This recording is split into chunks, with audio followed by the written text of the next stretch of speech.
Paz do Senhor. Espero que esta mensagem vos encontre bem e de saúde. Na impossibilidade de estarmos juntos, gravo mais esta mensagem que faço chegar a vós com o desejo de que sirva de edificação para todos. Como já perceberam pelo título, continuaremos a meditar sobre a esperança cristã. Pode haver quem esteja a pensar que este momento adverso já está ultrapassado e, portanto, a mensagem sobre a esperança deixou de ser relevante.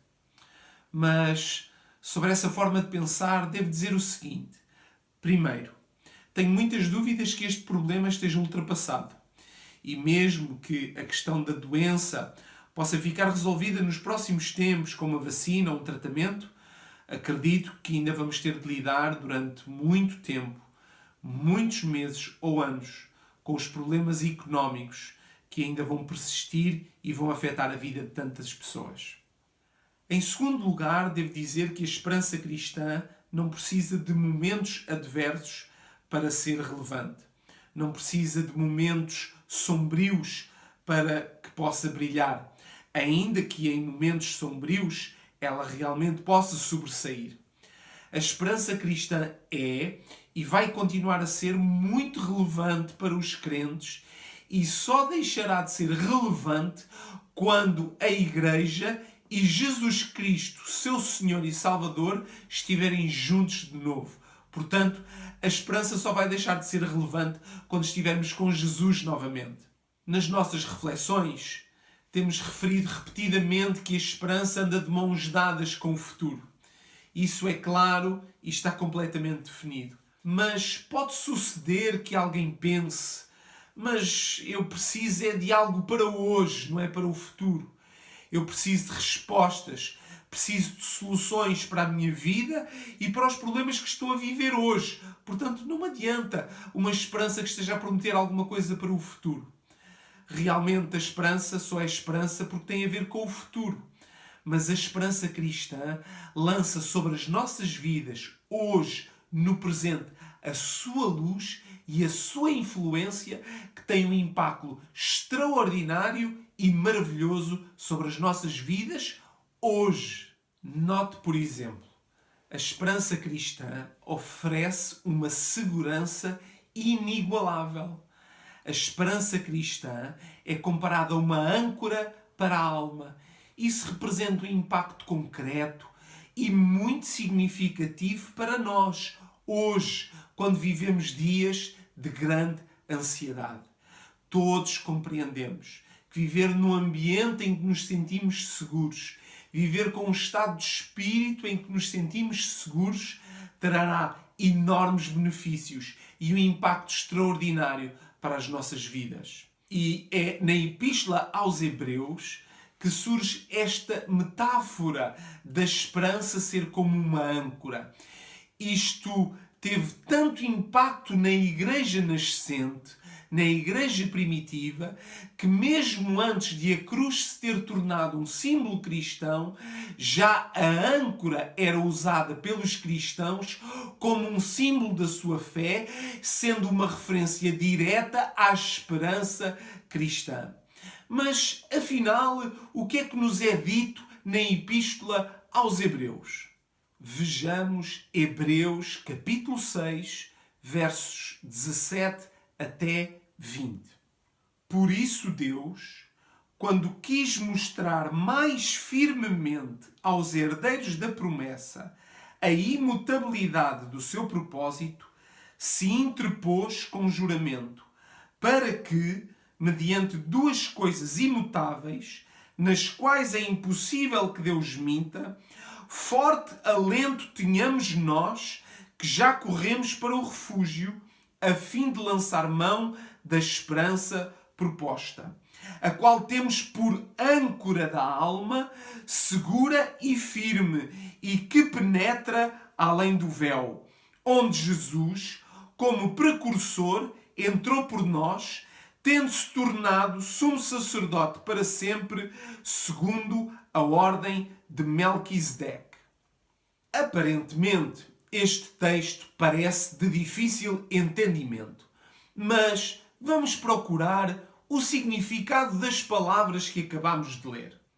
No verso 17, somos informados de que Deus está tão comprometido com as suas promessas e o seu propósito e os seus planos que procurou dar-nos uma garantia de que esses propósitos, promessas e planos não falhariam, de que são imutáveis. E Deus fez isso de duas maneiras. Primeiro, jurou, colocando-se a si mesmo por fiador dessa promessa, e não só por fiador, mas também se colocou a si mesmo como caução, penhora da promessa. Deus autopenhorou-se. Em segundo, temos a sua palavra, que deveria ser suficiente, pois, como sabemos, Deus não mente, como nos é dito no verso 18, onde acrescenta o caráter imutável de Deus. Diante disto, nós que já corremos para o refúgio, que já encontramos refúgio e salvação em Jesus Cristo, lançamos mão desta gloriosa esperança. Esta esperança, a qual, como nos é dito no verso 19, temos por âncora da alma segura e firme. Portanto, Deus, que queria oferecer-nos segurança, Ele jurou, colocando-se a si próprio por fiador e como caução das suas promessas, garantia das suas promessas, e para além disso temos a sua palavra, que é imutável, é firme, permanece para sempre. Isto é tão seguro, isto é tão certo, isto é tão sólido, que Jesus disse: passarão os céus e a terra, mas a minha palavra não passará. Portanto, por essas duas coisas imutáveis, lançamos mão da esperança que nos é proposta. Voltando à metáfora da âncora, entendemos que a âncora, com o seu peso, ela afunda-se até às profundezas, onde se firma.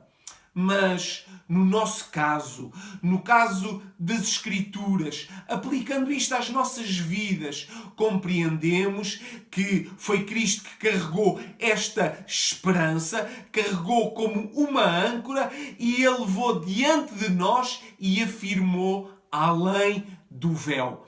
Ora, compreendemos que a referência ao véu diz respeito ao lugar santíssimo, um lugar muito especial no tabernáculo, no templo que existia em Jerusalém e que representava o lugar onde Deus habita.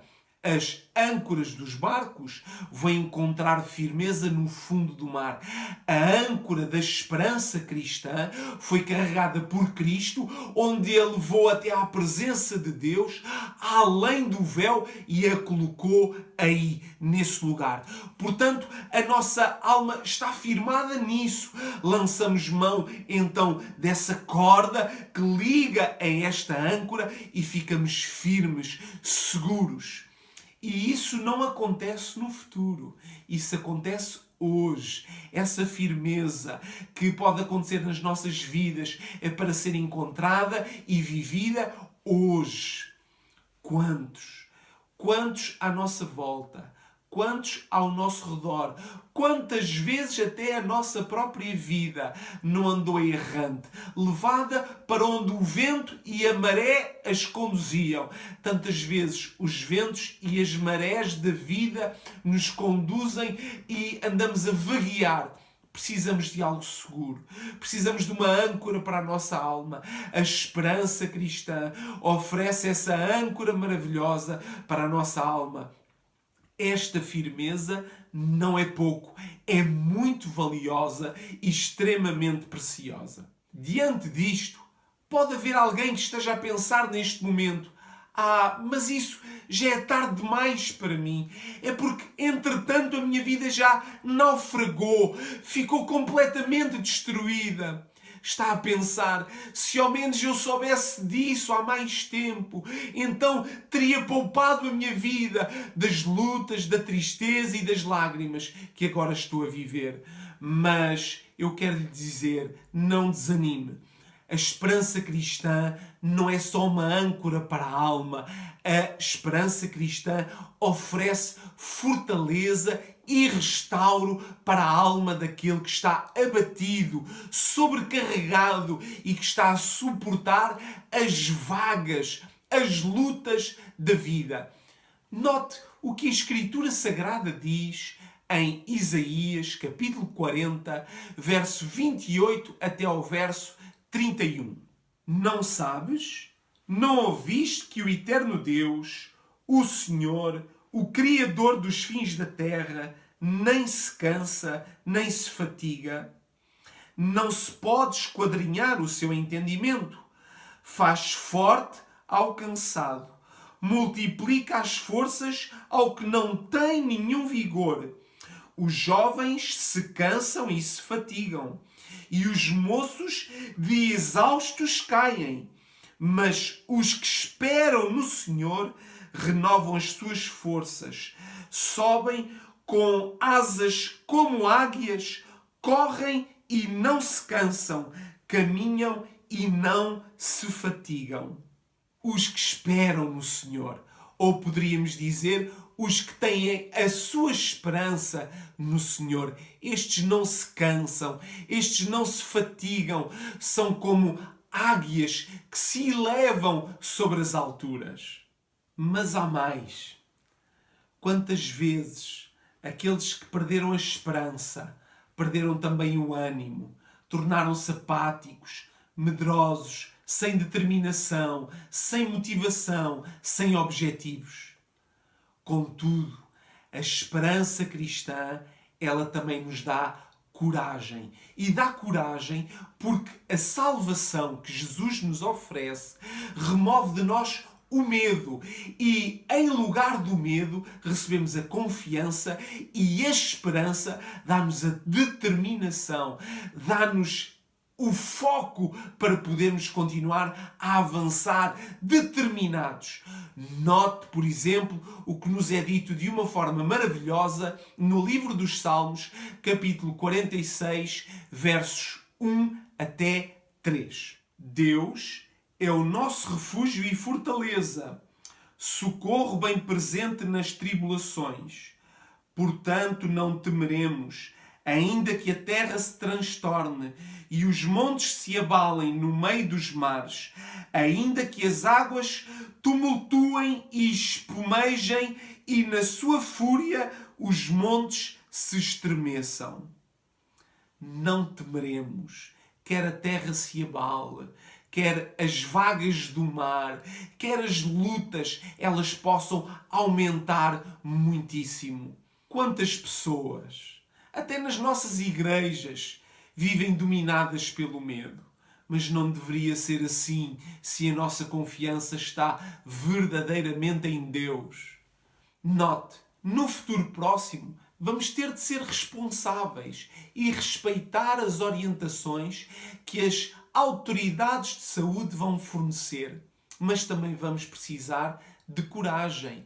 Coragem para voltarmos a uma vida ativa. E a esperança cristã oferece-nos coragem. Temos de ser responsáveis, mas também precisamos de coragem para voltarmos a uma vida ativa. A esperança cristã estende também a coragem até ao nosso testemunho cristão, como o apóstolo Paulo nos diz nas Escrituras Sagradas, na segunda epístola aos Coríntios, capítulo número 3 e verso número 12. Tendo, pois, tal esperança, servimos-nos de muita ousadia no falar. Ousadia no falar. Coragem no falar. Ora, o apóstolo Paulo diz estas palavras no meio de tremenda oposição que ele sentia sempre que levava o Evangelho e pregava as boas novas da salvação. Mas a esperança cristã oferece ousadia, oferece coragem. Portugal é tradicionalmente conhecido por ter um povo pessimista. Existem vários motivos para isso e que não adianta estar agora a detalhar. As circunstâncias presentes podem, contudo, fazer com que nos afundemos numa tendência já de si pessimista.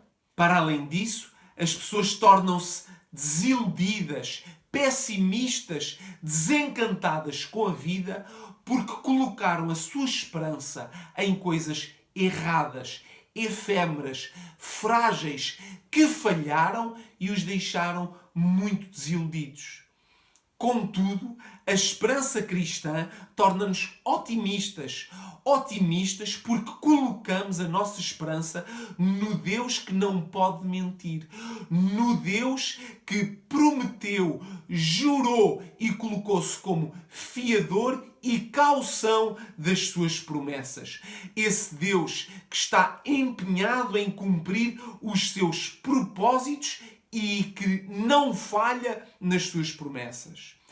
A esperança cristã não nos torna fanáticos, não nos torna sonhadores que vivem ilusões, não nos torna profetas irrealistas. Não.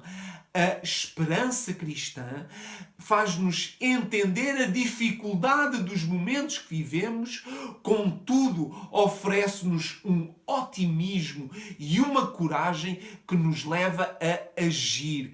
A esperança cristã não conduz à inação, à apatia. Antes, a esperança cristã é ativa, é frutífera. Note o que a Bíblia diz na primeira carta de Paulo a Timóteo, capítulo 4 e verso número 10. Ora, é para esse fim que labutamos e nos esforçamos sobremodo, porquanto temos posto a nossa esperança no Deus vivo, Salvador de todos os homens, especialmente dos fiéis.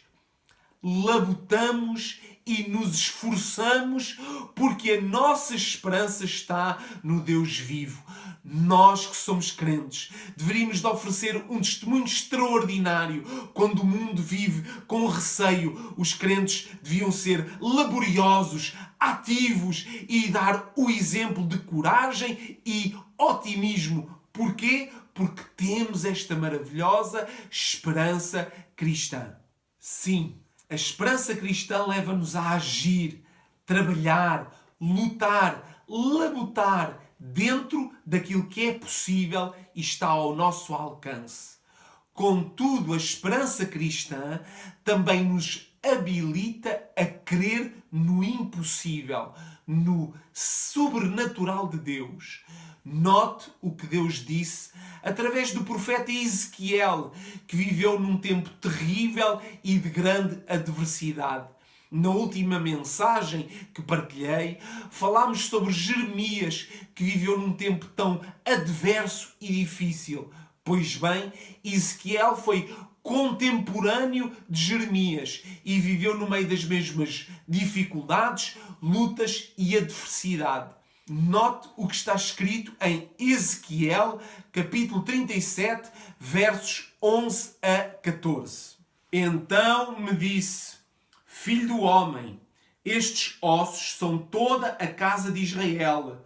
Eis que dizem: os nossos ossos se secaram e pereceu a nossa esperança. Estamos de todos terminados. Portanto, profetiza e diz-lhes: assim diz o Senhor Deus: eis que abrirei a vossa sepultura e vos farei sair dela, ó povo meu, e vos trarei à terra de Israel. Sabereis que eu sou o Senhor, quando eu abrir a vossa sepultura e vos fizer sair dela, ó povo meu. Porei em vós o meu espírito e vivereis, e vos estabelecerei na vossa própria terra. Então sabereis que eu, o Senhor, disse isto e o fiz, diz o Senhor. Portanto, o povo de Israel, que viveu num tempo de grande adversidade, num momento muito difícil, não se comparava a um corpo doente ou um corpo faminto. Comparava-se já a ossos numa sepultura. Consideravam que já não havia esperança. Eles diziam: pereceu, morreu a nossa esperança. Mas note o que Deus disse. Deus disse que da sepultura, mesmo desses ossos, voltaria a dar-lhes vida. Portanto, a nossa esperança oferece-nos a capacidade de crermos no sobrenatural de Deus. Esforçamo-nos naquilo que está ao nosso alcance, mas cremos que Deus pode fazer ainda mais do que está ao nosso alcance, ainda mais do que aquilo que parece possível. Deus pode todas as coisas. E ainda sobre o impacto que a esperança cristã tem sobre as nossas vidas, relembro que todos estes aspectos que mencionamos e juntamente com a esperança produzem uma transformação extraordinária nas nossas vidas. A esperança cristã produz uma transformação no crente, transforma e altera as suas prioridades. A esperança cristã torna-nos inclusivamente compreensivos e até pacientes para com o próximo. E até diante do sofrimento, a esperança cristã oferece-nos uma nova perspectiva, um novo entendimento, como podemos ver em Romanos, capítulo 5, versos 3 a 5. E não somente isto, mas também nos gloriamos nas próprias tribulações, sabendo que a tribulação produz perseverança, e a perseverança, experiência, e a experiência, esperança. Ora, a esperança não confunde, porque o amor de Deus é derramado em nosso coração pelo Espírito Santo que nos foi outorgado. Sobre este texto, já tivemos a oportunidade de falar alguns aspectos sobre ele, mas destacar hoje apenas dizendo que a esperança cristã oferece-nos uma visão e um entendimento diferente diante do sofrimento. Termino agora enviando saudações minhas e da minha família a todos os irmãos.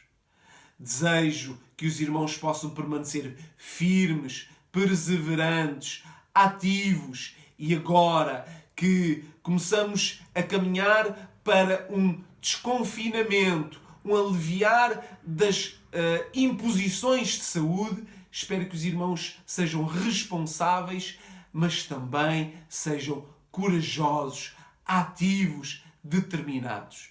E lembremos que a esperança cristã produz transformação nas nossas vidas e nas nossas prioridades.